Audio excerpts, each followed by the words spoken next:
Você que é uma mulher mais experiente. Se a gente analisar o quadro econômico, João Pedro, nós temos um dado muito delicado.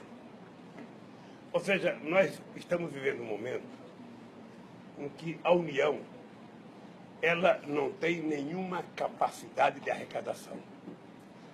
Se ela não tem capacidade de arrecadação, ela não tem capacidade de investimento.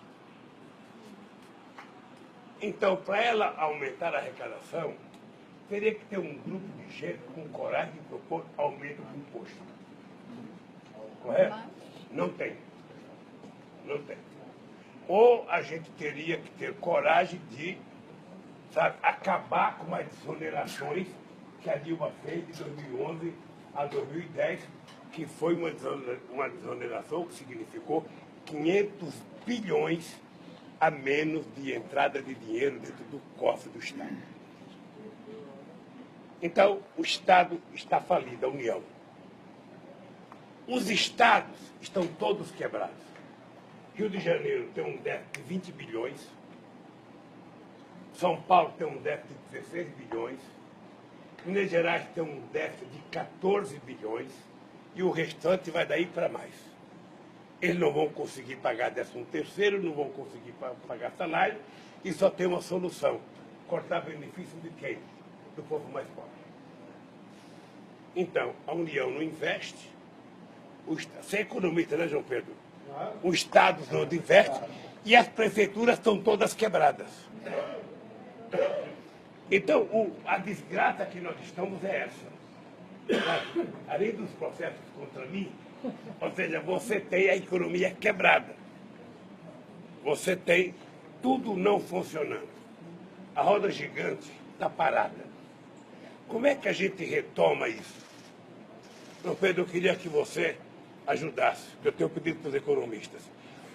Liniberto, o que o Brasil faz que depende dos outros? No que o mundo pode ajudar o Brasil? Se o mundo voltar a crescer, ajuda o Brasil nas exportações. Mas para exportar, nós temos que ter competitividade. Então, eu estou falando para você isso.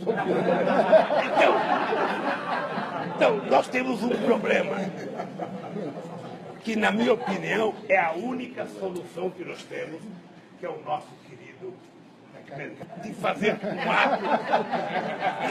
Eu acho que eu posso ser chamado de louco, mas é isso. É isso. Ou o Brasil. Tem duas coisas que o Brasil pode fazer. O Brasil pode chegar para a televisão e dizer o seguinte: olha, nós não vamos quebrar.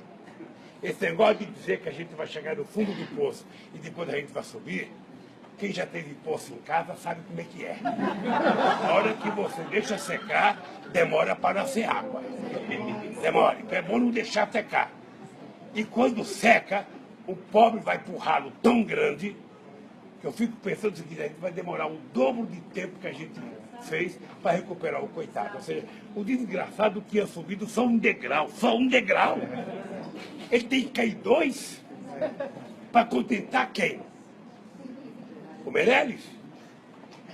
Não, gente. Então é o seguinte: ou o Brasil assume a responsabilidade de anunciar, sabe, que vai fazer uma dívida. Vai o governo para a televisão e fala o seguinte: nós vamos aumentar a nossa dívida em 300 bilhões. E vamos pegar 300 bilhões e vamos investir somente em obras de infraestrutura. Vamos criar ativos produtivos nesse país. A economia voltar a crescer, voltar a gerar emprego, porque quando você gera um emprego, você gera um salário, que gera um emprego no comércio, que gera mais uma indústria, ou seja, se você não fizer isso, não vai.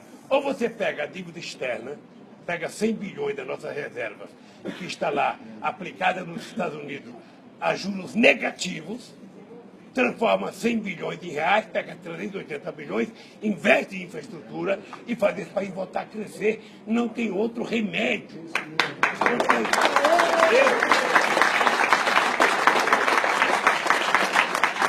Vai aparecer alguém dizendo para vocês: mas isso é inflacionário. É.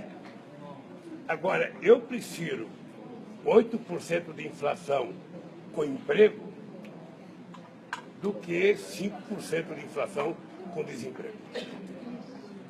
Então, Laura, querido, olha, eu acho que nós estamos vivendo um problema no Brasil crônico.